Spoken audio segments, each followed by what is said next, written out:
여호와의 궤가 블레셋 사람들의 지방에 있은 지 7달이라. 블레셋 사람들이 제사장들과 복술자들을 불러서 이르되 우리가 여호와의 궤를 어떻게 할까? 그것을 어떻게 그 있던 곳으로 보낼 것인지 우리에게 가르치라.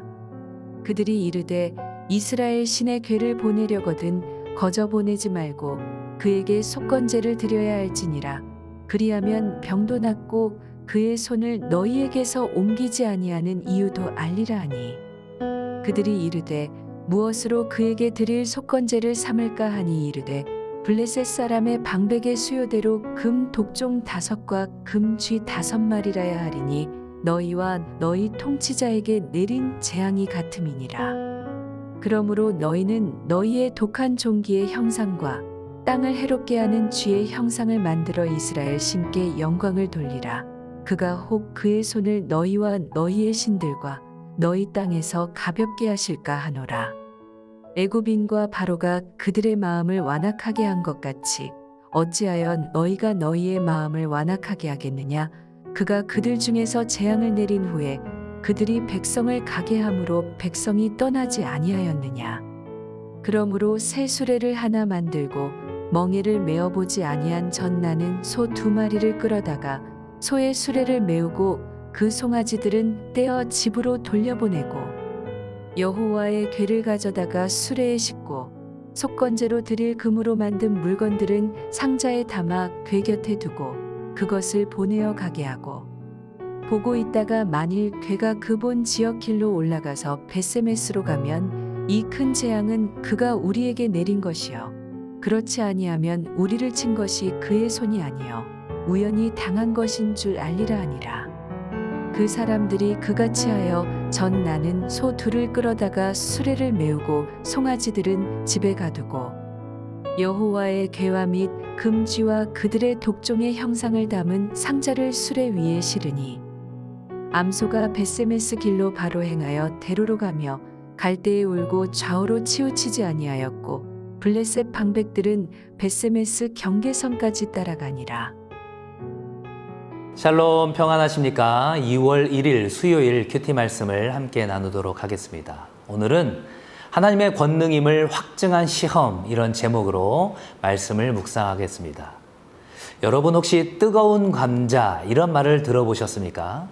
속이 뜨거운 감자를 한 입 덥석 베어 물다가 목구멍이 너무 뜨거워서 뱉을 수도 없고 그냥 삼킬 수도 없는 곤란한 처지에 빠질 수가 있죠.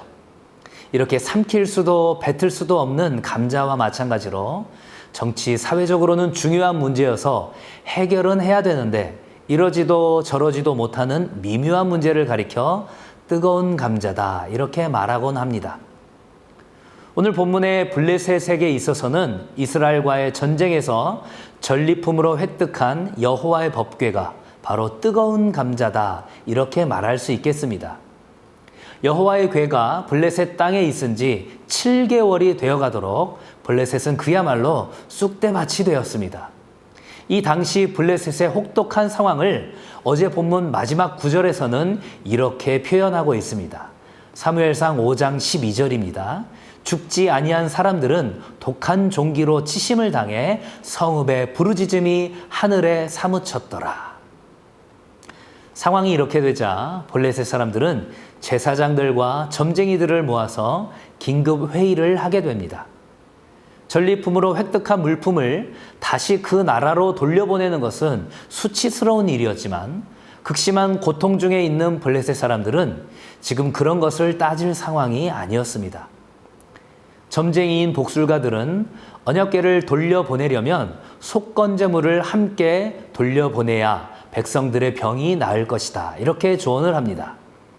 그렇게 해보면 정말로 이스라엘의 신이 그들에게 벌을 내리셨는지를 알 수 있다는 것이었습니다.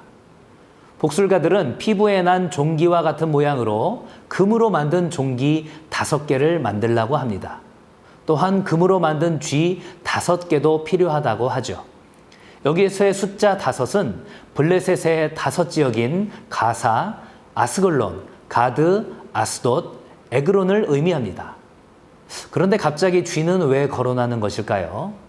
다른 성경 번역본인 70인역에서는 아스돗 사람들 사이에 독한 종기가 전염병으로 나돌았다는 사무엘상 5장 6절의 기록에 다음과 같은 표현을 덧붙이고 있습니다.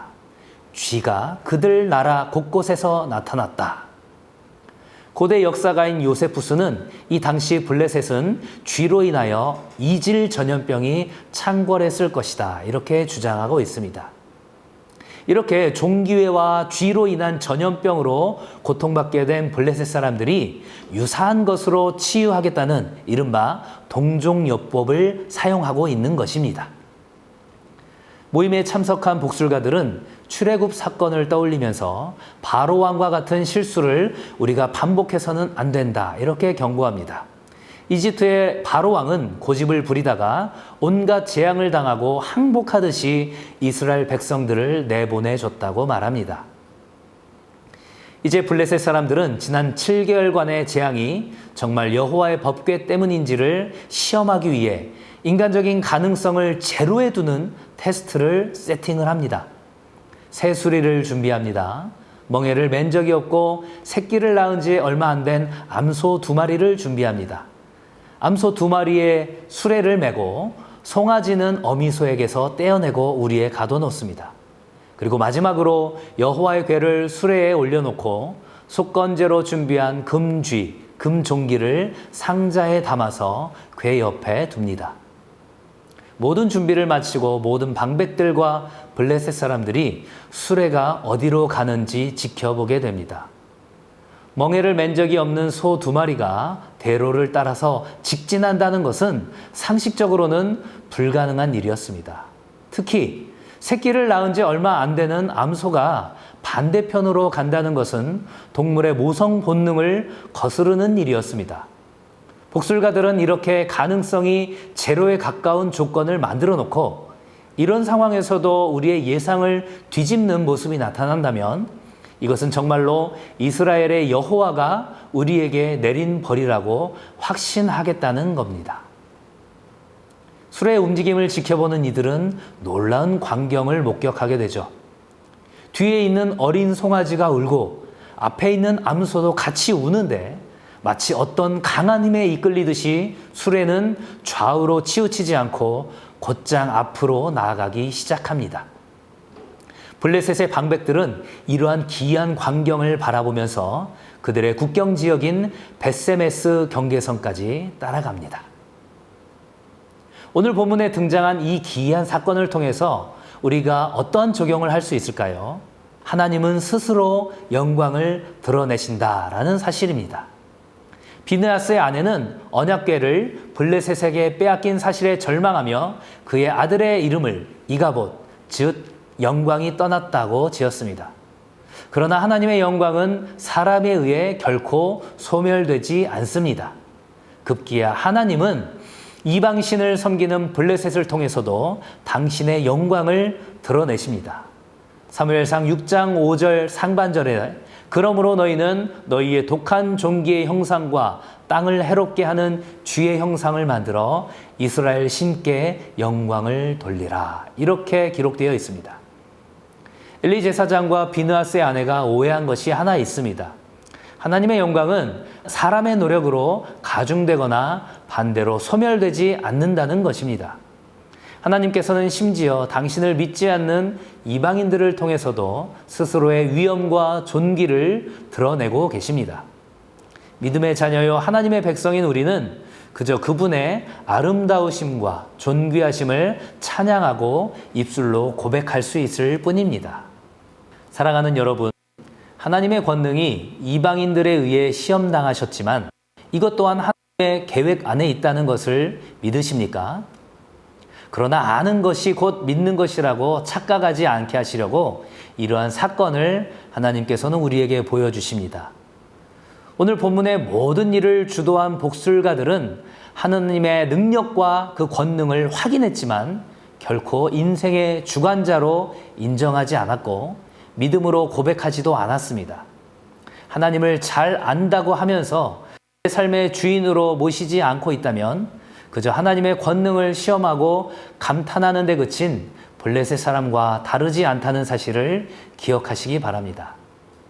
오늘 하루도 하나님의 그 살아계심을 경험하고 그분의 권능 안에서 자녀됨의 축복을 누리시기를 주님의 이름으로 간절히 축복하고 소망합니다. 감사합니다.